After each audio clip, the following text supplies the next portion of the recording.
বিষ্ণুই বলেন জুমার দিন বরকতময় দিন, এই জন্য এই দিনে তোমরা আমার উপর আকসিরু আসসালাতা আলাইয়া, আমার উপর বেশি বেশি তোমরা দুরূদ পড়বা। ফাইন্না সালাওয়াতাকুম মা'রুদাতুন আলাইয়া, কেননা তোমাদের দুরূদ আমার কাছে পেশ করা হবে। সাহাবারা বললেন কাইফা সালাওয়াতুনা মা'রুদাতুন আলাইকা ইয়া রাসূলুল্লাহ ওয়া ক্বাদ আরিমতা, ও নবী মরার পরে আপনি পচে গলে মাটির সাথে মিশে যাবেন, মিশে যাওয়ার পরে আমাদের সালাতগুলো কে আপনার কাছে পৌঁছাবে, কেমন করে পৌঁছাবে?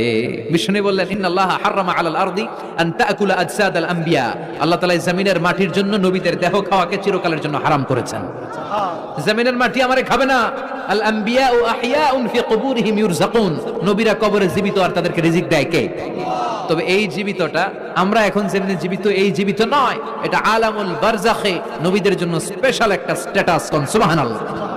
এজন্য এই দিনে বেশি বেশি বিষ্ণু ইসা ইসলামের উপর দুরূদ পড়ার দরকার আছে না নাই?